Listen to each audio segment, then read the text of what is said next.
Hello, I cooked a baked good using a light bulb, but stuff still happened. So what's a thought experiment? Consider the following. You are stuck in the Australian outback. You've got nothing. It's been like 10 days, no food. The only water you've got is anything you can muster together from puddles. And there's Australians. Well, not people, but animals. Do you survive? Let me know in the comments. But I'll tell you who did survive. Carolina Wilga. Sick name. Wilga is a 26-year-old from Germany who was traveling in the Australian outback when her car broke down. She was nowhere near anything and was walking around for 11 days in the Australian outback alone with basically no food or water. Very thankfully, she was spotted by a passing driver who said that she looked distressed. I would think so, but she has been taken to the hospital. She's all right. I mean, considering she's alive. According to her, she's taking it one day at a time, which is probably for the best because she's apparently covered in bug bites, like an obscene number of bug bites, which would probably be, of everything that you would have to deal with, the thing that gets me. I'm out. I'm done. So just real quick, my advice to you is don't get stranded in the Australian outback. Unless you got that Wilga in you. Stateside! Boy howdy, the US federal government is doing absolutely nothing to defeat the overtly evil allegations. A bit of history and context for those who are outside of the States or are new to the political landscape of the US. Ronald Reagan. That's kind of all the context, actually. Ronald Reagan once famously said, "The 9 scariest words in the English language are, 'I'm from the government and I'm here to help.'" And that phrase has destroyed the minds of an entire generation.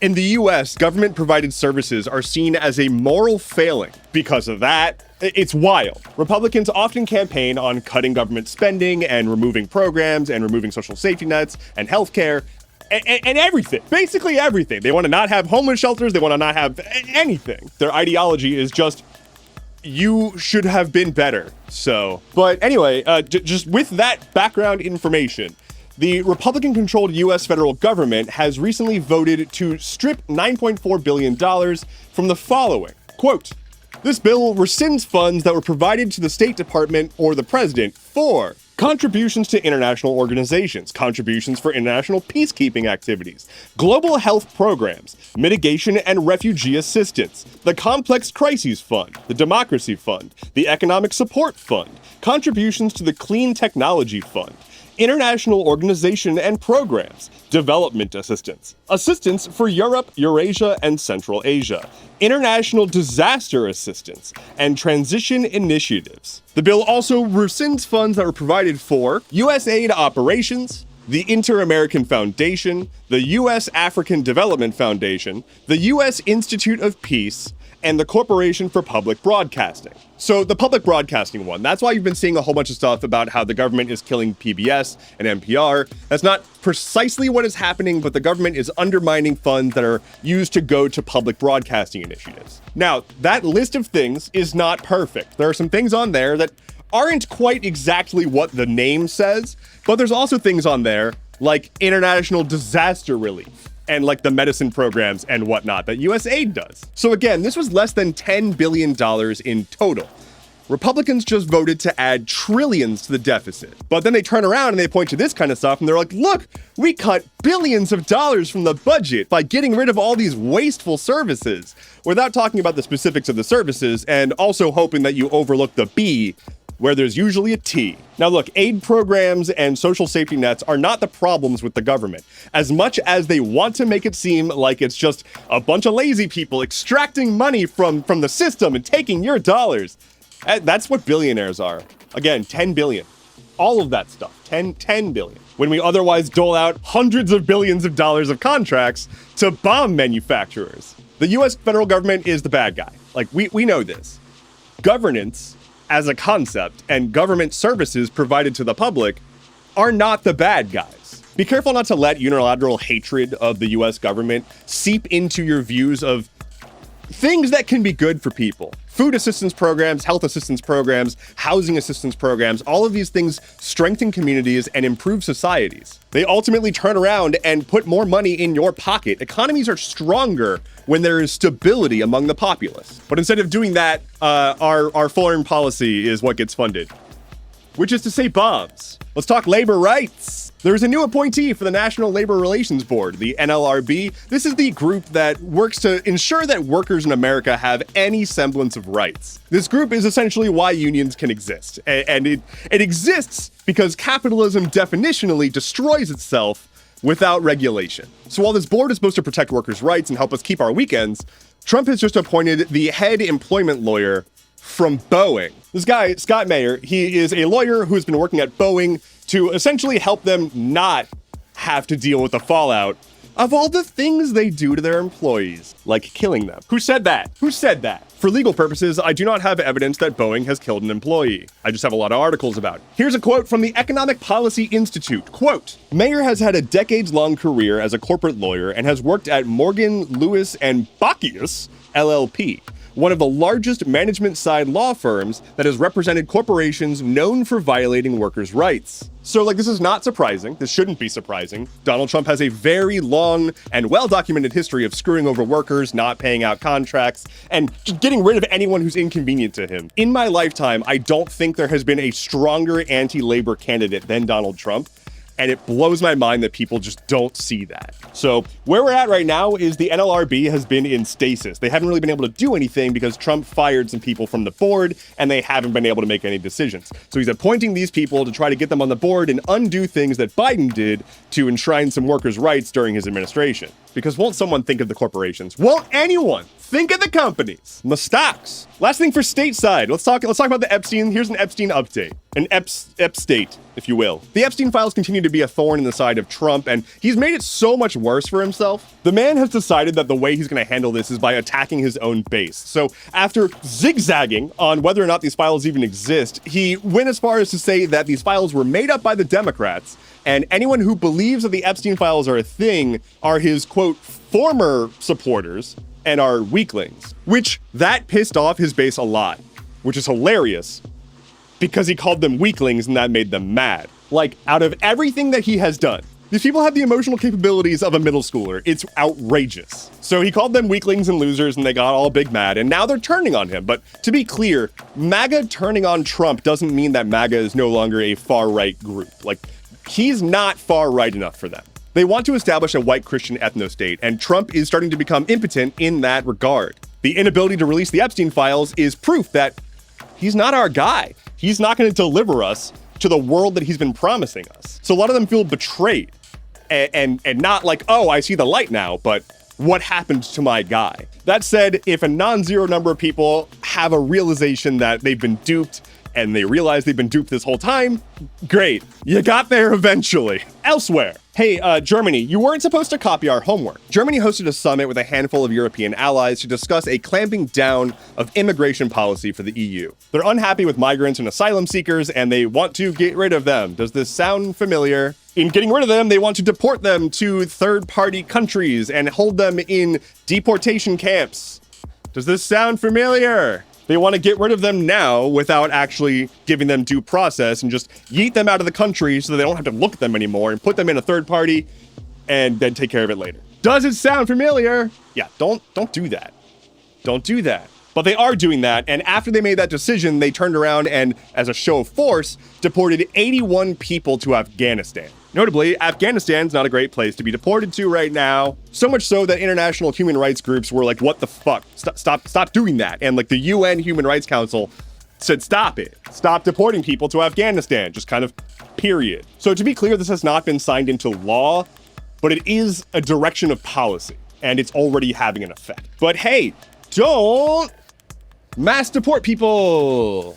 We have the room. Meanwhile, over in Cambodia, they're saving my cell phone. Authorities in Cambodia have been cracking down hard on scam call centers, arresting thousands of people over the past couple of weeks. Over 2,100 people have been arrested across a bunch of nationalities at dozens of locations across Cambodia that all are operating various call scams. This is a multi-billion-dollar scam industry, and a lot of the people who are working these call centers are not there on their own volition. Human trafficking is a big source of their employment. And wouldn't you know it, USAID was investing in reducing human trafficking in that area before it was destroyed. These scams range from your typical go to 7-Eleven and get a Google Play gift card and give me the code to people imitating someone that you know in distress using an AI voice generator. They're getting sophisticated, but again, Lots of crackdowns. So thanks to Cambodia, I no longer have to deal with my old friend Scam Likely. Well, I still do, but less. Israel is bombing Syria now. So things aren't great in Syria.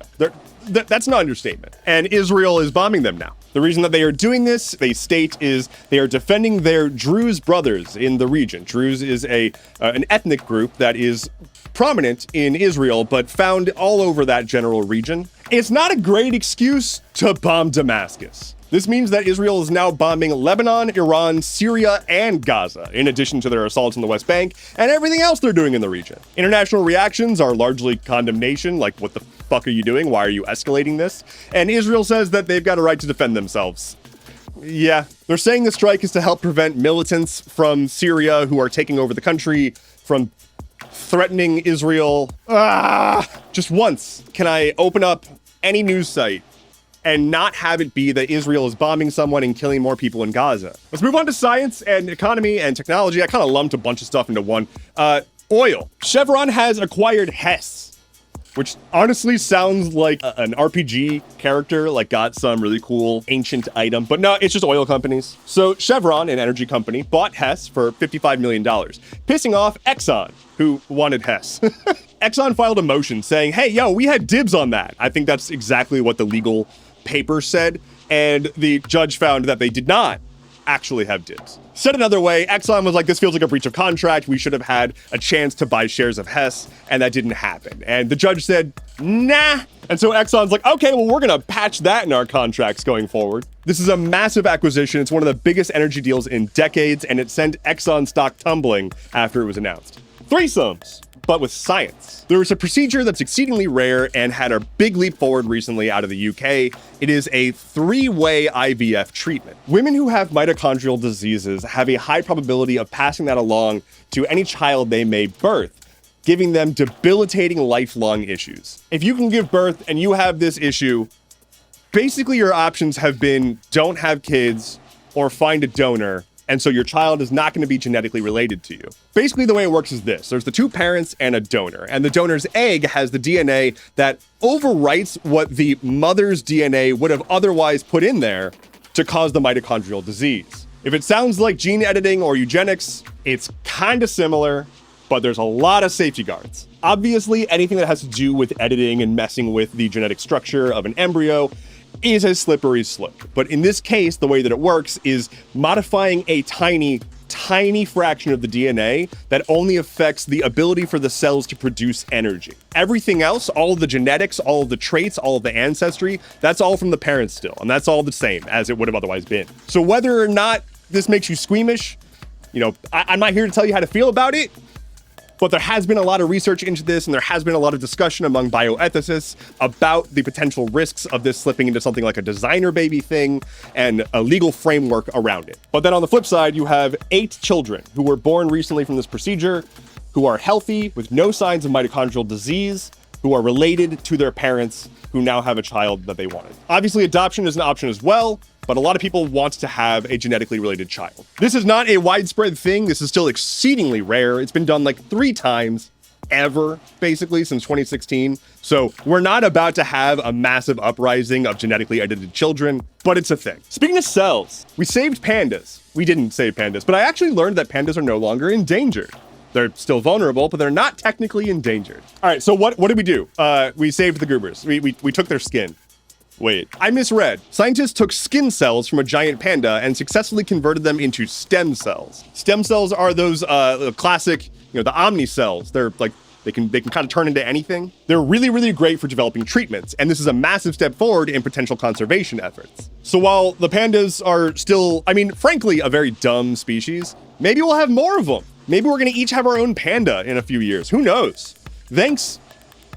Cells? Last thing for tech, it's a lot of computer. There's a lot of computer out there and they're making more of it. Mark Zuckerberg is in the headlines, which is never good because no one needs him in our life, but he's specifically in the headlines right now because he is talking about how Meta is going to build massive data centers about the size of Manhattan. You heard both of those parts right. I said data centers plural, the size of Manhattan. They're doing this because they want to have more computing power for AI. Right now, AI is just deeply inefficient, and it's like that by design. It's not inefficient because these people are bad at making software, it's inefficient because it's inefficient software. And so to fix that, we just need an endless supply of energy and computational power so that these AI systems can handle the load that is currently being subsidized by investors. That was a lot of words to say the tech industry is just doing tech industry things, but I would like a world with clean water and breathable air. Because as he's talking about building these giant data centers, we've been hearing about the data center that's powering Grok, Elon Musk's AI, from Memphis, that's poisoning the air. These tech oligarchs are increasingly detached from reality, and it's getting out of control. I don't know when we decided that being slightly okay at having a tech company means that you get to just ignore all rules and you deserve to shape the future of reality. Like, I don't think that's the right group to lead us. But here we are in our Manhattan-sized computers. Hey, thank you so much for being here. Did you know that I've got a Patreon and a newsletter, and I'm on Blue Sky and Tumblr and Mastodon, and I stream on Twitch, and I'm building a tabletop role-playing game? I do a lot of shit. Discord server. Links in description. That's all I'm going to say about that. Gaming. Roblox is rolling out an IP licensing system. Hot damn. Roblox is an online, like, metaverse-ish platform. It's somewhere between a social space and a game engine. It's indescribably popular, and it has all the metaverse stuff, like hosting digital concerts and all that good stuff. Now they're rolling out a platform for companies with intellectual property to put that up for use in Roblox. This is so that developers who build on the Roblox platform can use actual, like, IP stuff in their games. Like, imagine Spider-Man running around, but it's above board instead of not business. Meanwhile, over at Virtuos, there's been some layoffs. Virtuos is a co-development company. They are a contractor company that works with studios to help build out big projects. Recently, they worked on the remaster of Elder Scrolls IV: Oblivion, and despite its success, they're being laid off. They're laying off about 270 people, around 7% of their workforce, primarily in Asia and Europe. The reason for this, they cite, is headwinds in the industry. Essentially, the gaming industry can't find its ass with both hands, and they've been spooked to greenlight AAA stuff recently. Because of that, there are less big projects with less big budgets going around, so less need for co-developers. This will wax and wane as the market churns around, but largely it's just kind of a bummer that, like, really good talent is just being thrown aside because executives. Which has been the case. It's not like this is a new thing, but I'm still mad about it, you know. Last thing for gaming, Nintendo has announced the casting for Link and Zelda in their upcoming live-action Zelda movie. Here they are. It's up to you to determine which one's Link and which one's Zelda. Now, I am wary about this because I'm a fan of the Hi-Ya boy and everything. Don't fuck it up. Please. Lightning round. If you live in the UK, some porn sites are going to start requiring age verification by way of credit card verification shortly. Here's the weather. Someone hacked Elmo's Twitter account and started spewing a bunch of anti-Semitic shit. Get off Twitter. Someone managed to break into vehicles owned by backup dancers for Beyonce on her tour and stole unreleased Beyonce music. Security officers at an airport in Germany confiscated 1,500 baby tarantulas that were being hidden in a box of confectionaries. They said that it smelled bad. The Late Show with Stephen Colbert has been canceled after Trump beefed with Paramount. Paramount is the parent company of CBS, who runs that show, and Trump does not like him. They maintain that it was a purely financial decision, that the timing is a bit wacky. A Netflix executive has stated that they have officially used AI generative technology to produce effects for a show on their platform, and they're going to do more of it. And finally for today, popular music group Massive Attack has announced a coalition of musicians who have spoken out about Gaza. It is an effort to try to come together and push back on some of the coordinated hate campaigns against them and the legal campaigns against them as well. That is all I have for you today. Thank you so much for watching. Let me know in the comments below why you ordered over 1,000 tarantulas in the mail. My name is Endeavorance. We'll talk again soon. Take care and be well.